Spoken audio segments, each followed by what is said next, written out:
Some managers swear by the zero RB strategy of drafting, where you load up on quarterback, wide receivers, tight end, and then grab as many great to good, whoever's left, running backs, starting maybe around 7 or 8, 9 or 10, depending on how long you want to wait and how many decent high upside options are remaining. For them, it works. Maybe it works sometimes, maybe it works a lot of the time, but it works enough where they keep doing it. And then other people swear by the more traditional running back heavy draft where you get, one or two possible top 5 running backs in the first 2 rounds.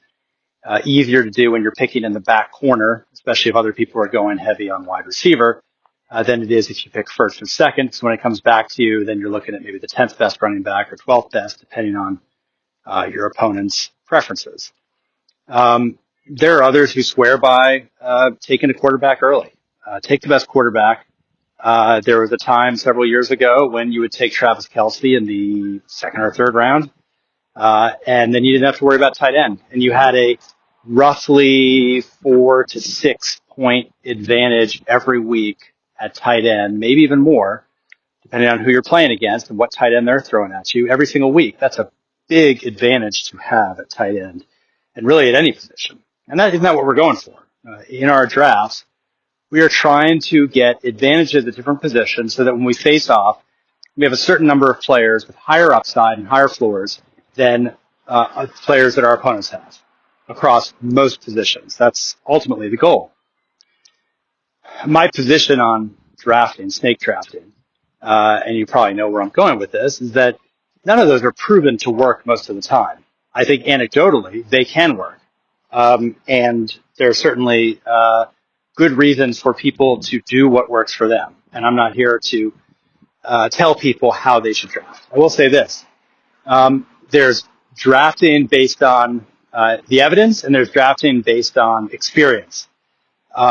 When it comes to evidence, for example, my 350 touch running back spreadsheet that goes back to the beginning of the NFL, and every running back who's had 350 or more touches across a season, and the regression rates based on age the following season.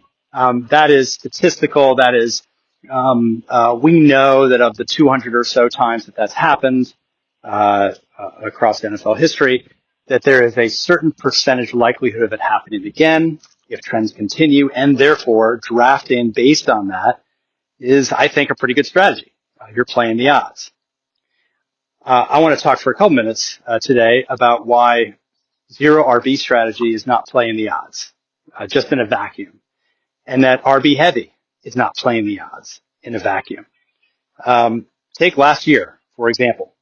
If you were going strictly off of average draft position on the eve of the start of week 1, and you went a zero RB strategy, if you were picking in the middle of the first round of a 12-team league, you could probably get Jamar Chase.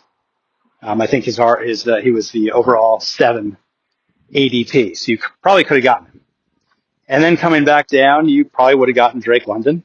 Based on his ADP, he was going around at that spot. And then in the 3rd round, you would easily be able to get Lamar Jackson. I think his overall ADP was like 39. So in a 12-team league, he would be available probably in many leagues by the back end of the 3rd round. You'd be picking, let's say, the middle of the 3rd round, you can get him. And then in the 4th round, just as easily, you can get Malik Neighbors. So with those guys, and some of you may have drafted almost that exact same combination. If you took Jamar Chase and you took Lamar Jackson in the 1st and 3rd rounds, you were on your way to the playoffs and maybe a title. And then when you also add Drake London and Malik Neighbors, 2 top 6, top 7 wide receivers, you have effectively nailed the zero RB strategy. And you might come into this season thinking, I'm going to do the same thing again. Well, the flip side of it is one of your opponents, let's argue it's not one of your opponents because there's one overlapping player, but let's say someone in another league was picking somewhat early in the 1st round. And let's say actually in the middle to late in the 1st round. I think Bijan Robinson's ADP, overall ADP, was something like 9 entering last season, according to Fantasy Pros. So you could have taken Bijan Robinson, towards the end of the first round. And then you could have taken Jahmyr Gibbs early in the second, coming back to you. If for some reason somebody poached Gibbs, you could take Derrick Henry. Wouldn't have been as good, but would have still been near elite. Then in the third round, Lamar Jackson again. And then in the fourth round, you could have taken someone like James Conner, who would have been going roughly a few spots after when you'd be picking. But in that strategy, you would have two elite running backs, or one elite and one near elite running back, plus an obvious weekly starter, top 12 running back in James Conner, and one of the best fantasy quarterbacks in terms of a particular season ever. Not a bad start. And you might be going into this season thinking, I like that strategy. I'm going to go running back heavy because it worked last year. I think that's part of the problem. Here are two examples of two imaginary drafters who may resemble some actual drafters who could realistically, if you look at the ADPs, you can see how easy it would have been to take Chase, London, Lamar, and then Neighbors, or take Bijan, Gibbs, or if Gibbs is taken, Derrick Henry, and then Lamar, and then James Conner. So I'm not messing with the numbers here. I'm not trying to fudge ADPs. This is the reality of two separate drafters with two separate strategies who are convinced, based on the results, that that is the best strategy. That's what I want to hit on with this episode. Is I don't trust when somebody says, here's how you're supposed to draft. Because if you do it a certain way, there is no evidence, there's no statistical evidence that suggests that that way is the best way in any given season. And there's no evidence that over time it is the best way. That out of 10 seasons, if you do no RB, zero RB in one league for 10 straight seasons, and RB heavy in a separate league for 10 straight seasons, I don't think you'll be able to tell after those 10 seasons which one is the better strategy. If you are a savvy fantasy manager, you know what you're doing. You're basically taking the best value you can get, and you're sizing up kind of your approach after round 4, round 5, where you're rounding out your team in a way that makes sense.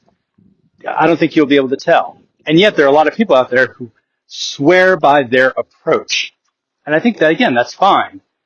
But I want to urge folks to understand that the approach is anecdotal, and that this example that I just gave of two drafts, realistic drafts that went totally different directions, and both would have crushed it in terms of the early rounds.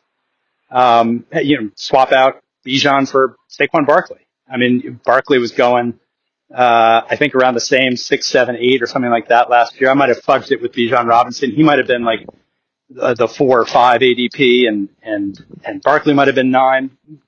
Pick your guy. You can't go wrong with either last year. The point is, you can go wrong if you just stick with one strategy, because it's not going to work every time, number one. And number two, it won't necessarily work better than the opposite strategy. It just means that you happen to have drafted well in that year. So when you're thinking about drafting, I encourage you to focus more on statistical probabilities based on player outcomes rather than a draft strategy where there is no evidence of certain outcomes based on historical statistical analysis. I'm BJ Riddell, Fantasy Football for Winners. Follow me on the blog, on Facebook. Email me anytime at fantasyfootballforwinners@gmail.com. If you want to review this podcast, I'd be grateful. Even if you don't like it, I'd be grateful. Post your review. Let me know how you feel. We'll see you tomorrow.